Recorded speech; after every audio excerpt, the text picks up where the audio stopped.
Hello बच्चों, कैसे हैं आप। स्वागत है आपका डिपार्टमेंट ऑफ एजुकेशन की इस 2 सितंबर की वर्कशीट में, यानी कि 2 सितंबर की वीडियो में। जैसा कि आप देख सकते हैं, इस वर्कशीट का नंबर 51 है और ये वर्कशीट क्लास 6, 7th और 8th के बच्चों के लिए है। आज हम अपनी हेरिटेज बिल्डिंग्स के बारे में पढ़ने वाले हैं, अपनी धरोहर के बारे में पढ़ने वाले हैं। तो आपको बहुत अच्छी पिक्चर्स दिख रही होंगी। 3 पिक्चर्स आपको यहाँ पे दिख रही हैं। ये सारे के सारे जो मॉन्यूमेंट्स हैं वो सारे के सारे मॉन्यूमेंट्स दिल्ली के अंदर ही हैं और मेरे हिसाब से आपने ये देख भी रखे होंगे। ये इंडिया गेट है, ये लाल किला रेड फोर्ट है, चांदनी चौक में है ये, और ये हमारा कुतुब मीनार है। तो चलिए इनके बारे में पढ़ना शुरू करते हैं। It is Qutub Minar. It is a 5-story monument built by Qutubuddin Aibak in 1193। ये क्या है, 5 जो इसकी 5 फ्लोर हैं, 5 फ्लोर्स हैं इसके, 1 2 3 4 5 फ्लोर्स है टोटल। और ये किसने बनाया था, कुतुबुद्दीन ऐबक ने बनाया था 1193 में। अब लेकिन क्या हुआ था, वो उसको पूरा नहीं बना पाए थे। उन्होंने सिर्फ क्या किया था, सिर्फ बेसमेंट बनाया था, जो बेस वाला लेवल है उसी को उन्होंने बनाया था। अब जो बच गए 3 हैं, मतलब जो ऊपर वाला है 3 स्टोरी रेड सैंडस्टोन से बनी है, और वो जो इनके सक्सेसर थे, जो इनके बाद आए थे, इल्तुतमिश, उन्होंने बनवाया था। While last 2 stories were made of marble and sandstone and completed by Firoz Shah Tughlaq. और जो ऊपर वाली है वो किसने बनाई है, फिरोज शाह तुगलक ने बनाई है। मतलब तो सबसे पहले नींव डलती है। अब देखो बेटा, नींव डलने का मतलब क्या, इतनी ऊंची बिल्डिंग। अब ऐसा तो है नहीं कि यहीं पे स्टार्ट कर दी होगी बनानी और पूरी हो गई होगी। हमें नीचे, आपने देखा होगा जब भी घर बनते हैं तो पहले नीचे गड्ढा होता है, फिर बनता है ऊपर। तो जो नींव रखने वाला काम था, स्टार्ट वाला जो काम था, पूरा का पूरा बेस बनाने तक का काम था, वो किया है आपका किसने, कुतुबुद्दीन ऐबक ने किया है। इसीलिए हमने इसको नाम क्या दिया, हमने बोला है कि ये मॉन्यूमेंट कुतुबुद्दीन ऐबक पर बनाया था। फिर जो अगले 3 फ्लोर्स हैं बेटा, वो अगले 3 जो फ्लोर्स हैं वो सैंडस्टोन के बने हुए हैं, और इनके बाद जो आया था इल्तुतमिश, ये बनाए हैं उसने। अब जो लास्ट के 2 जो सबसे ऊपर वाले हैं वो बनाए थे, वो मार्बल और सैंडस्टोन से बने हुए हैं, और ये फिरोज शाह तुगलक ने इसको बनाया था। और इसकी टोटल ऊंचाई कितनी है, 73 मीटर इसकी टोटल ऊंचाई है। पहले लोग जा सकते थे ऊपर तक, लेकिन अब क्या कर दिया, अब जाना बंद हो चुका है यहाँ पे, क्योंकि लोग यहाँ पे जाके मतलब मना कर दिया है, टूरिस्ट ऊपर नहीं जा पाते। बट हाँ, बहुत अच्छा एरिया है, पिकनिक स्पॉट है, लोग यहाँ पे जाके एंजॉय करते हैं। फिर हमारे पास अगला है रेड फोर्ट, जिसको हम लाल किला कहते हैं, और कुतुब मीनार तो हिंदी में भी सेम नाम है। जो ये है रेड फोर्ट, ये बनाया था बेटा मई 1639 में बना से, एंड अप्रैल 1648 मुग़ल जो एम्परर था शाहजहाँ बेटा, जिसने ताजमहल बनाया था, उन्होंने बनाया। When he decided to shift his capital from Agra to Delhi, उन्होंने डिसाइड किया कि वो जो अपनी राजधानी है वो आगरा से दिल्ली शिफ्ट कर देंगे, तो उन्होंने इसका निर्माण करवाया, इसको बिल्ड करवाया, जो कि स्टार्ट हुआ था 1639 में और ख़त्म हुआ 1648 में। मतलब ऑलमोस्ट 9 साल लगे इसको बनने के लिए। ये बना है रेड सैंडस्टोन का, और ये यमुना नदी के किनारे बनाया गया है। आर्किटेक्चरल डिज़ाइन है बेटा, वो उस्ताद अहमद लाहौरी जी का है। ठीक है, आप दिल्ली के अंदर हैं, और देखो आपको यहाँ पे झंडा दिख रहा होगा, यही वो जगह है जहाँ से जो हमारे प्रधानमंत्री हैं वो क्या करते हैं, इंडिपेंडेंस डे वाले दिन जो हमारी कंट्री है उसको एड्रेस करते हैं, यहाँ से वो स्पीच देते हैं। अगला है हमारे पास इंडिया गेट।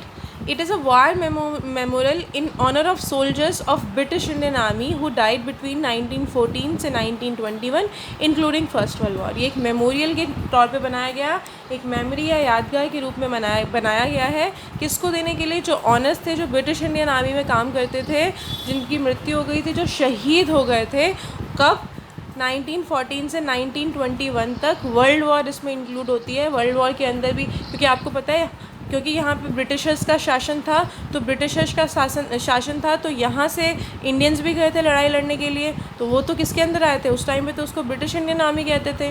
तो उस दौरान जो भी हमारे सिपाही हैं वो शहीद हुए हैं, जो भी हमारे फ़ौज में काम करने वाले, आर्मी में काम करने वाले जो हमारे देशभक्त थे, वो जो शहीद हुए हैं, मार्टियर हुए हैं, उनको, उनके लिए ये बनाया गया था, उनको मेमोरी में बनाया गया था 1914 से 1921 तक। It was inaugurated by Lord Irwin. इसको इनाग्रेट किया था किसने, लॉर्ड इरविन ने, 12 फरवरी 1931 में, यानी कि 1931 में। इसके अंदर बेटा एक अमर जवान ज्योति, बिल्कुल अगर आपने देखा होगा तो यहाँ पे एक बंदूक है, आपने देखा होगा, कैप, गन, पिस्टल है, गन है पूरी, और यहाँ पे एक उल्टी टोपी टाइप रखा हुआ है, और यहाँ पे पीछे एक ज्योति जलती रहती है, अमर जवान ज्योति जिसको बोलते हैं, जो कि कभी नहीं बुझी है, ठीक है। सो 1971 में Amar Jawan Jyoti is always lit in the memory of unknown martyr soldier of India. जितने भी unknown, because there are so many no, बहुत सारे हैं, तो जितने भी अननोन हमारे जो शहीद हुए हुए जो सोल्जर्स हैं उनके लिए ये ज्योति जलती रहती है। कब से? 1971। मतलब सोच के देखो, 50 साल से ऊपर होगा, 51 सालों से ये जलने पे लगी हुई है दिन रात, ठीक है, कभी नहीं बुझती है। अब हमारे पास कुछ क्वेश्चंस हैं। Describe the importance of red fort of our country. हमें इम्पोर्टेंस बतानी है रेड फोर्ट की। तो ये दो इम्पोर्टेंस लिखी हुई है रेड फोर्ट की। Red fort is a famous tourist destination of Delhi, Delhi का फेमस टूरिस्ट डेस्टिनेशन है। और दूसरा पॉइंट है, from red fort our prime minister addresses the country on independence day. Independence day वाले दिन जो हमारे प्राइम मिनिस्टर हैं बेटा, वो क्या करते हैं, वो हमारे देश को एड्रेस करते हैं यहीं से। चलिए नोट डाउन कर लीजिए इसको पॉज करके। डिस्क्राइब द सिग्निफिकेंस ऑफ अमर जवान ज्योति। तो बेटा यहाँ से लिखेंगे, since 1971 Amar Jawan Jyoti is always lit in the memory of unknown martyred soldiers of India. तो ये आपका आंसर है सेकेंड क्वेश्चन का, ठीक है। Describe the material use in constructions of Qutub Minar. Qutub Minar के कंस्ट्रक्शन में जो मटीरियल यूज़ हुआ है उसके बारे में बताने के लिए बोला है हम लोगों को।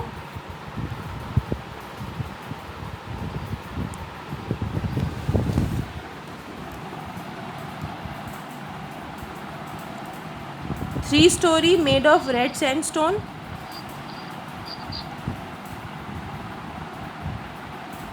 And sandstone. तो ये है आपका क्वेश्चन नंबर 3 का आंसर। हमें सिर्फ बताया कौन सा मटेरियल यूज़ हुआ। तो पहली 3 जो स्टोरी हैं, 3 फ्लोर है, वो किसके बने हैं? रेड सैंडस्टोन के बने हैं। और जो लास्ट 2 है स्टोरी है वो मार्बल और सैंडस्टोन से बने हैं। तो आप ये दोनों चीज़ें लिख लीजिए। पॉज किया है मैंने, जल्दी से लिखिए। तीसरा है, on which historical monument you would like to visit on school picnic after the end of this pandemic. कहाँ जाना चाहते हैं आप? तो बेटा मुझे ना ताजमहल देखना है, तो मैं तो यहाँ पे ताजमहल लिख रही हूँ।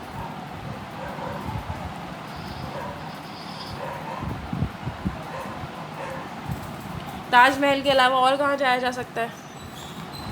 देखिए, और कहाँ जाना चाहते हैं आप? अगर आपने रेड फोर्ट नहीं दिखा तो आप रेड फोर्ट लिख सकते हैं। जो भी आपने नहीं देखा आप वो लिख सकते हैं। ये आपका 4th का आंसर है। अब अगर आपके स्कूल वाले आपको बाहर ले जाएंगे, और अगर दिल्ली से बाहर ले गए, आगरा तक लेके गए, तो हम ताजमहल देखने जा सकते हैं, और नहीं तो रेड फोर्ट देख सकते हैं। या अगर आपको कोई और देखना है तो आप यहाँ पे उसका नाम लिख लीजिए। तो चलिए बच्चों, आज के लिए हमारी वर्कशीट यहीं पे ख़त्म होती है। कल मिलते हैं कल की वर्कशीट के साथ। तब तक के लिए स्टे हेल्दी, स्टे सेफ।